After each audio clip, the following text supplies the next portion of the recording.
Hello दोस्तों, आप सभी का स्वागत है कुमार सर की एक और शानदार वीडियो में। देखो, आज हम देखेंगे कूलाम का नियम। तो आज हम समझेंगे कूलाम का नियम क्या होता है। तो देखो, ये जो चार्ज होते हैं उन पर आधारित ये नियम है। तो देखो, जैसे हमारे पास कोई दो चार्ज दिए हुए हैं, जैसे हमारे पास एक चार्ज है Q1 और एक चार्ज है Q2। तो इनके बीच लगने वाला बल है वो आकर्षण बल है या प्रतिकर्षण बल है। तो देखो, जब हमें पता होगा ये चार्ज प्लस है या माइनस है, तब हम बता पाएंगे कि चार्ज जो होता है वो यहाँ पर आकर्षण बल लगेगा या प्रतिकर्षण बल लगेगा। तो देखो, इनके बीच की जो दूरी होती है वो r है। इनके बीच की दूरी है वो कितनी है, r है। अब हमें यहाँ पर फोर्स की गणना करना है कि इस पर कितना फोर्स लगेगा इसके द्वारा, या इसके द्वारा इस पर कितना फोर्स लगेगा, तो वो हमें ज्ञात करना होता है। देखते हैं चार्ज होता क्या है। तो जैसे यदि हम चार्ज की बात करें, तो जैसे हमारे पास कोई वस्तु है, हमारे पास जैसे कोई वस्तु दी हुई है, तो उस वस्तु का एक ऐसा गुण जिसके कारण विद्युत प्रभाव या चुंबकीय प्रभाव का अनुभव होता है। जैसे यदि उदाहरण के लिए हम कंघा लेते हैं, यदि हमारे पास कंघा है तो कंघे से यदि हम कंघे को बाल में रगड़ें और देखते हैं कि कागज के टुकड़ों को वो अपनी ओर आकर्षित करता है, तो यही गुण होता है जो चार्ज कहलाता है। तो देखो, चार्ज दो प्रकार के होते हैं, एक तो प्लस, एक माइनस। यानी एक होता है ऋण चार्ज और एक होता है धन चार्ज। तो अब इसके बाद हम देखते हैं इनके बीच फोर्स क्या लगेगा। तो देखो, एक हमारे पास Q1 चार्ज है, एक हमारे पास Q2 चार्ज है, और इन पर फोर्स कितना लगा हो, इनके बीच की दूरी कितनी है, r। तो हमें फोर्स की गणना करनी है।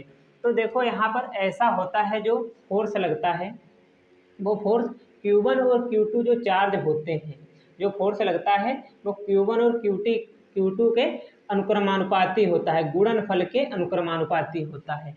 अनुक्रमानुपाती का मतलब क्या होता है, तो अनुक्रमानुपाती का मतलब होता है जैसे यदि Q1 या Q2 लिखा हुआ है, इसमें से हम किसी की यदि वैल्यू बढ़ाएं, जैसे यहाँ पर यदि हम 5 करें तो ये लगभग जो बल है वो 5 गुना हो जाएगा। यानी किसी चीज के बढ़ने से यदि कोई चीज बढ़ रही है तो वहां पर क्या होता है, अनुक्रमानुपाती या समानुपाती होता है।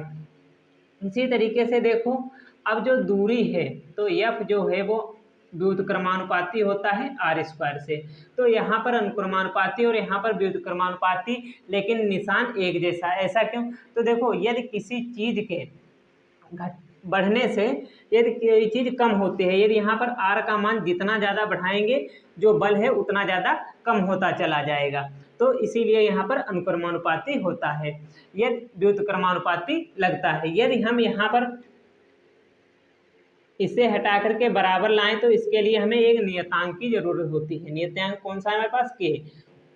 यदि हम इसे जोड़कर लिखें, F को यदि हम जोड़कर लिखें तो क्या लिख सकते हैं, Q1 Q2।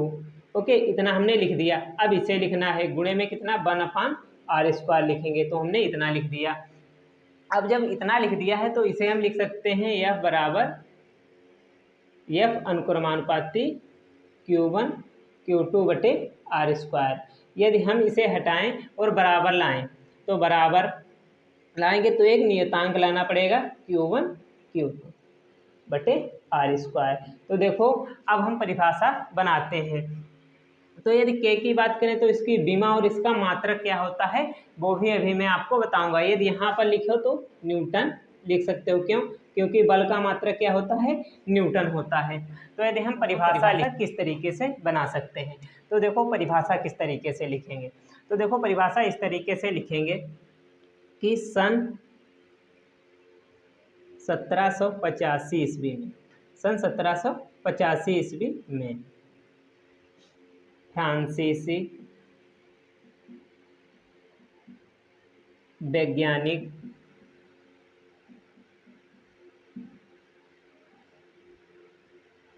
कूलाम ने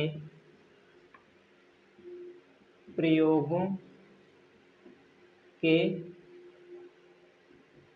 आधार पर बताया कि, प्रयोगों के आधार पर बताया की, और यहाँ से डेश लगा के छोड़ देंगे और इस तरीके से लिखेंगे। यदि आप इस तरीके से लिखते हो तो आपको एग्जाम में पूरे नंबर मिलेंगे कि किन्हीं दो स्थिर, ये जो चार्ज है हमारे वो क्या है, स्थिर है। किन्हीं दो स्थिर आवेश, एक होता तो आवेश, दो है तो आवेशों के बीच लगने वाला बल, ये दो चार्ज है इनके बीच में बल क्या लगेगा, तो किन्हीं दो स्थिर आवेशों के बीच लगने वाला बल उन दो, उन दो कौन, ए वाले आवेश, उन दो आवेशों के गुणनफल के अनुक्रमानुपाती तथा बीच की दूरी के व्युत्क्रमानुपाती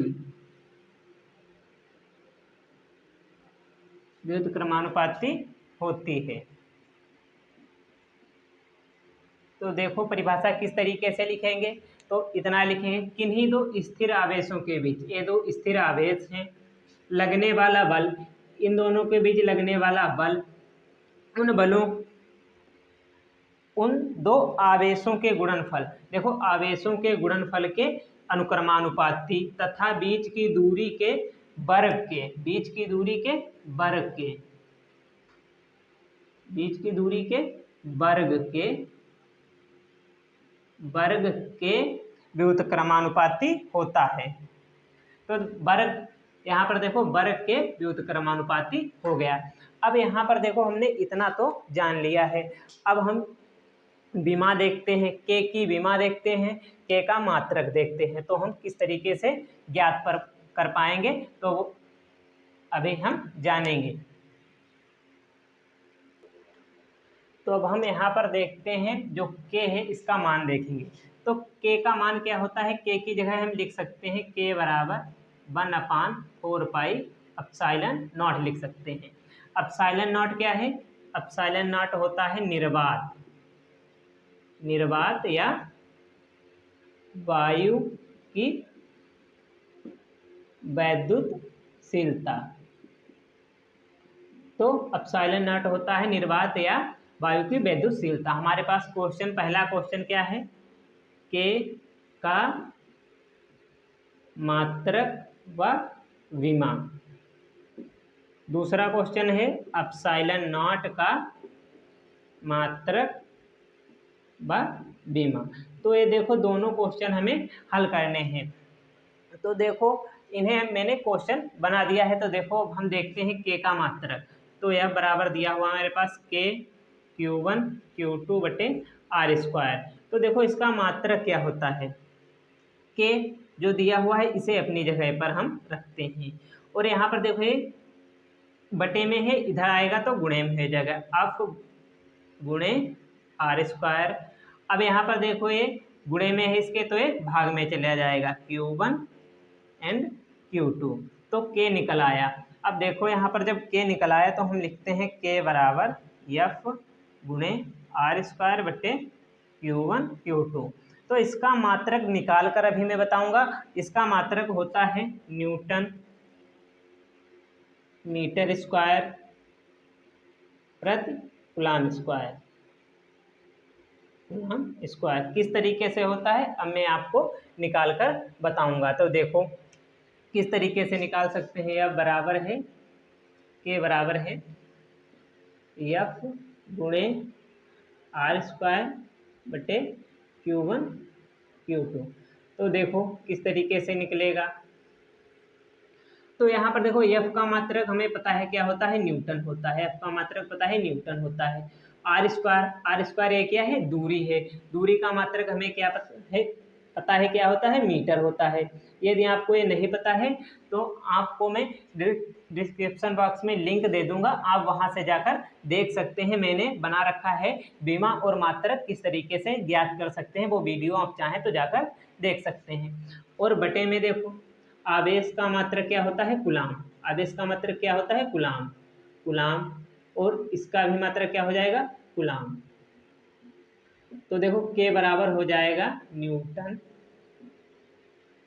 मीटर स्क्वायर और बटे में कूलाम स्क्वायर, क्योंकि ये देखो दोनों गुणा में है और गुणा में एक घात इसकी गुणा में घात जुड़ जाएगी। तो हम इसे लिख सकते हैं के बराबर न्यूटन मीटर स्क्वायर प्रति कूलाम स्क्वायर। अब इसकी हम विमा देखते हैं। यदि आपको विमा नहीं पता है तो आप जाकर वीडियो देख सकते हैं। तो देखो यहाँ पर हम क्या करते हैं, तो के बराबर हमें बल की विमा पता है। बल की विमा क्या होती है, यम यल टी -2। तो ये बल की विमा होती है। आप जाकर वो वीडियो देख लें, आप आसान तरीके से विमा निकाल सकते हैं। अब मीटर के लिए यल स्क्वायर। अब यहाँ पर देखो कूलाम दिया हुआ है, तो इसकी हमें विमा निकालनी होती। देखो जैसे आवेश Q बराबर होता है IT, आपको ये सूत्र पता होगा, आपने ये सूत्र पढ़ा होगा। तो देखो IT के लिए, देखो I के लिए एम्पियर, यानी ये धारा को जो मात्रक होता है वो एम्पियर होता है, उसके लिए ये। और T का जो मात्रक होती है उसकी विमा क्या हो जाती है, समय की विमा T हो जाएगी, तो AT आ जाएगा। और देखो यहाँ स्क्वायर है तो AT का स्क्वायर हो जाएगा। अब देखो इतना हो गया। अब हम इसे लिखते हैं यम यल की घात एक ए है और दो घात यहाँ पर दी है, तो यल की घात 3, यल की घात 3 हो गई, टी की घात -2। अब इतना हुआ। अब इसे हम ऊपर यदि ले जाएं तो एक घात जो है वो माइनस की हो जाएगी, घात माइनस की हो जाएगी, तो ए टी की घात -2 हो जाएगी। अब इसकी हम अंदर देखो, अब जब इसे खोलेंगे तो इन दोनों पर स्क्वायर लग जाएगा, तो के यम यल क्यूब टी -2। अब यहाँ पर देखो a -2 t -2। अब यहाँ पर देखो इसे हम किस तरीके से लिख सकते हैं, तो इसे हम लिख सकते हैं k बराबर यम यल क्यूब टी की घात, देखो -2 यहाँ -2 यहाँ, माइनस माइनस जुड़ के -4, टी की घात -4 और a की घात -2। ये देखो बीमा निकल चुकी है, ये बीमा देखो हमारे पास निकल आई, क्योंकि बीमा देखो हमने आसान तरीके से निकाल दिया है। अब देखो एप्सिलॉन की यदि हम बात करें तो एप्सिलॉन का मान क्या होता है और बीमा क्या होती है, अभी वो भी हम इस वीडियो में सीखेंगे। तो देखते हैं क्या होती है एप्सिलॉन की बीमा और एप्सिलॉन का मान। अब देखते हैं एप्सिलॉन की बीमा और मान। एप्सिलॉन नॉट जो होता है, एप्सिलॉन नॉट का मान होता है 8.85 गुणे 10 की घात -12 कूलाम स्क्वायर प्रति न्यूटन मीटर स्क्वायर। ये देखो इसका मात्रक होता है। तो मात्रक इसका किस तरीके से आता है, तो यहाँ पर देखो जो एप्सिलॉन है वो इधर चला जाएगा और जो एफ है वो इधर आ जाएगा, बस इतना ही करना होता है। देखो इसका तो मात्रक होगा नहीं। ओके, तो देखो यहाँ पर किस तरीके से एप्सिलॉन जो है वो इधर चला जाएगा और यहाँ पर जो एफ है वो बटे में आ जाएगा, और यहाँ पर इसकी और इसकी गुणा होकर Q1 Q2 हो जाएगी, और यहाँ पर ये बटे में चला जाएगी एफ गुणे आर स्क्वायर। ये देखो इसका उल्टा हो गया। तो एप्सिलॉन इसका मात्रक अभी मैंने बताया था कूलाम स्क्वायर हो जाएगा, क्यों, क्योंकि देखो 2 हैं, और एफ न्यूटन, आर का मीटर स्क्वायर। तो हम इसे इस तरीके से देखो लिख सकते हैं कूलाम स्क्वायर प्रति न्यूटन मीटर स्क्वायर। अब इसकी हम बीमा देखते हैं। तो बीमा के लिए देखो हमें पता है, अभी हमने निकाला इसके लिए ए टी और स्क्वायर लगा तो स्क्वायर, इसकी बीमा यम यल टी -2 और इसकी बीमा क्या हो जाएगी, यल स्क्वायर। तो अब देखो इसे हम यहाँ पर सॉल्व करते हैं। तो देखो एप्सिलॉन नॉट बराबर ए स्क्वायर टी स्क्वायर। और अब देखो यहाँ पर एक घात ए और एक घात ए, तीन घात हो जाएंगे। यल की घात कितनी? 3, तो यम यल की घात 3 और यहाँ पर टी की घात -2। अब देखो इसे यदि ऊपर हम ले जाएं तो एक घात जो है वो प्लस की है वो माइनस की, जो माइनस की है वो प्लस की हो जाएगी। तो ए स्क्वायर टी स्क्वायर, अब यम -1 यल -3, ये घात माइनस की है प्लस की हो जाएगी टी +2। अब देखो एप्सिलॉन बराबर एप्सिलॉन की बीमा, तो एप्सिलॉन की बीमा निकल कर आ जाएगी। देखो यहाँ पर यम -1 यल -3, टी की घात 2a 2a, दो घात जुड़कर कितनी हो जाएंगी? 4 और ए की घात 1। आप इस तरीके से इन क्वेश्चनों को हल कर सकते हैं और बीमा निकाल सकते हैं। तो वीडियो अच्छा लगा हो तो लाइक जरूर करें और चैनल को सब्सक्राइब जरूर करें, और जो मैंने डिस्क्रिप्शन बॉक्स में लिंक दी है उसे जाकर जरूर देखें। Thank you.